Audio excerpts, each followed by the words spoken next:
మీకు diabetes mellitus అంటే ఏంటో తెలుసా? అదే దీన్నే షుగర్ అంటుంటారు కదా! దీన్నే ఇంకేమంటారంటే హైపర్ గ్లైసెమియా అని కూడా అంటారు. అసలు ఈ హైపర్ గ్లైసెమియా ఎందుకొస్తుంది? దీని కాజెస్ ఏంటి? దీని పాథోఫిజియాలజీ ఏంటి? దీని సైన్స్ అండ్ సింప్టమ్స్ ఏంటి? దీనికి ట్రీట్మెంట్ ఏంటి? ఇవన్నీ మనం ఈరోజు ఈ వీడియోలో తెలుసుకోబోతున్నాం.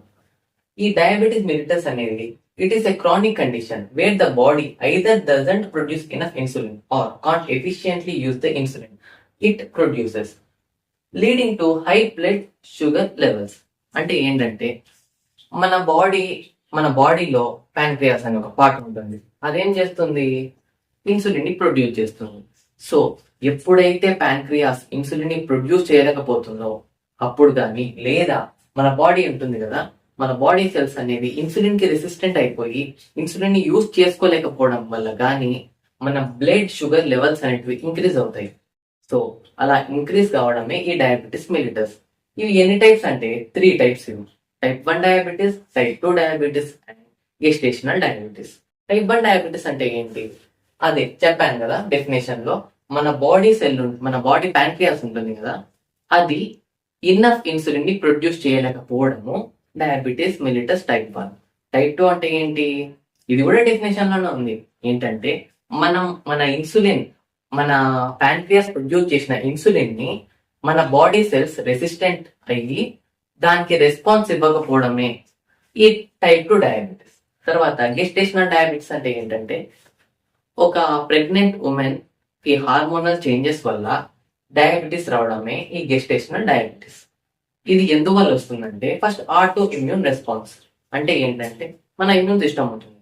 మన ఇమ్యూన్ సిస్టమ్ మిస్టేక్ గా మన ప్యాంక్రియాస్ ని అటాక్ చేసి బీటా సెల్స్ ని కిల్ చేస్తుంది, బీటా సెల్స్ కి హార్మ్ చేస్తుంది.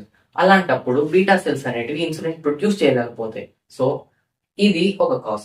తర్వాత సెకండ్ కాజ్ అంటే జీన్స్. మీ పేరెంట్స్ కి, గ్రాండ్ పేరెంట్స్ కి ఒకవేళ షుగర్ ఉందనుకోండి, మీకు వచ్చే ఛాన్స్ ఉంటుంది. కన్ఫామ్ వస్తుందని కాదు, ఛాన్స్ అయితే ఉంటుంది. దాని తర్వాత environmental triggers and obesity, age, physical inactivity, diet. So ఇవన్నీ మన డయాబెటిస్ మెలిటస్ కి కాజెస్. దాని తర్వాత సైన్స్ అండ్ సింప్టమ్స్ చూసుకుంటే ఫ్రీక్వెంట్ యూరినేషన్. ఈ డయాబెటిస్ మెలిటస్ ఉన్న వాళ్ళు ఎప్పుడు ఫ్రీక్వెంట్ గా యూరినేట్ చేయడానికి అర్జీగా ఉంటుంది. దాని తర్వాత ఎక్సెసివ్ థర్స్ట్, వాళ్ళకి ఎక్కువ దాహంగా ఉంటుంది. Extreme unexplained weight loss. దాని తర్వాత fatigue, slow healing of wounds. ఇది సైన్స్ అండ్ సింప్టమ్స్. నెక్స్ట్ మనం పాథోఫిజియాలజీ డిస్కస్ చేస్తాం. ఇప్పుడు మనం పాథోఫిజియాలజీ చూద్దాం. ఫస్ట్ టైప్ 1 డయాబెటిస్ పాథోఫిజియాలజీ చూద్దాం. ఇటియోలాజికల్ ఫ్యాక్టర్స్ వల్ల like jeans and environmental factors and hyper sensitivity reactions, ఇలాంటి దాని వల్ల ఆటో ఇమ్యూన్ అటాక్ అనేది జరుగుతుంది. అది ఎటువంటి ఆటో ఇమ్యూన్ అటాక్ అంటే T cell mediated auto immune attacks. ఇది ఎక్కడ జరుగుతుందంటే ప్యాంక్రియాస్ లో బీటా సెల్స్ ఉంటాయి కదా, ఆ బీటా సెల్స్ మీద ఈ T cell mediated auto immune attacks జరుగుతాయి. ఇది ఏదో ఈ బీటా సెల్స్ మన బాడీ పార్ట్స్ కావని, మన బాడీ సెల్స్ కావని, ఇవేవో ఫారెన్ సబ్స్టాన్సెస్ అని మన ఇమ్యూన్ సిస్టమ్ మిస్టేకెన్ గా ఈ బీటా సెల్స్ ని డిస్ట్రక్ట్ చేసేస్తాయి. సో దీనివల్ల ఏం జరుగుతుందంటే loss of insulin production. Beta cells లేకపోతే ఇన్సులిన్ ఏం ప్రొడ్యూస్ చేస్తాయి? సో ఇప్పుడైతే ఈ ఇన్సులిన్ ప్రొడక్షన్ అనేది జరగదో హైపర్ గ్లైసీమియా అనేది వస్తుంది అంతే. సో దీని తర్వాత ఏం జరుగుతుందంటే గ్లూకోస్యూరియా అండ్ ఆస్మోటిక్ డయాబెటిస్ అనేది జరుగుతుంది. అంటే మనము ఎప్పుడైతే ఈ ఇన్సులిన్ అనేది ప్రొడ్యూస్ అవ్వదో మన బ్లడ్ లో షుగర్ లెవెల్స్ అనేవి పెరిగిపోతాయి. సో అలా షుగర్ లెవెల్స్ పెరిగిపోవడం వల్ల మన కిడ్నీస్ ఏం చేస్తాయంటే గ్లూకోజ్ ని బయటికి పంపిస్తాం అనే ఒక ఇంటెన్షన్తో గ్లూకోజ్ ని ఎక్కువ రేట్తో బయటికి యూరిన్ రూపంగా పంపిస్తుంది. సో ఆ గ్లూకోజ్ ని పంపించడమే గ్లూకోస్యూరియా. అండ్ ఆస్మోటిక్ డయూరిసిస్ అంటే ఏంటంటే ఈ గ్లూకోజ్ మాత్రమే కాకుండా దాంతో పాటు వాటర్ ని కూడా బయటికి తీసుకెళ్తుంది. సో అందుకే షుగర్ ఉన్న వాళ్ళకి ఎక్కువ ఫ్రీక్వెంట్ యూరినేషన్ అనేది చూస్తాము. ఇది type 1 diabetes. And type 2 diabetes చూస్తే aetiological factors like genetics, obesity and some physical inactivity, ఇలాంటి వల్ల ఇన్సులిన్ రెసిస్టెన్స్ అనేది పెరుగుతుంది మన బాడీలో. Liver cells, muscle cells, fat, ఇవన్నీ ఇన్సులిన్ కి రెసిస్టెంట్ అయిపోతాయి. అప్పుడు అయిపోవడం వల్ల ఏం జరుగుతుందంటే దీనివల్ల కంపెన్సేటరీ హైపర్ ఇన్సులినిమియా అనేది స్టార్ట్ అవుతుంది. అంటే ఏంటంటే మన ప్యాంక్రియాస్ ఉంది కదా, ఇన్సులిన్ ప్రొడ్యూస్ చేసింది.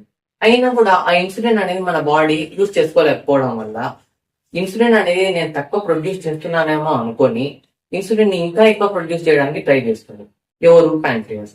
ఇలా ఎక్కువ ఇన్సులిన్ ని ప్రొడ్యూస్ చేసి చేసి చేసి ప్రోగ్రెసివ్ గా బీటా సెల్స్ అనేవి పనిచేయకుండా పోతాయి. అంతే కదా, ఓవర్లోడ్ అయిపోతుంది బీటా సెల్స్ మీద. ఎంత ఇన్సులిన్ అనేది ప్రొడ్యూస్ చేస్తాయి? ప్రొడ్యూస్ చేసి చేసి చేసి ఈ బీటా సెల్స్ అనేవి ఫంక్షన్ అనేది డిస్ఫంక్షన్ అయిపోతుంది. సో ఎప్పుడైతే ఈ బీటా సెల్స్ అనేది వర్క్ అవడం ఆపేస్తాయో అప్పుడు హైపర్గ్లైసిమియా వచ్చేస్తుంది. సో దీని తర్వాత నెక్స్ట్ ఏం జరుగుతుందంటే ఇంక్రీజ్ హెపాటిక్ గ్లూకోజ్ ప్రొడక్షన్.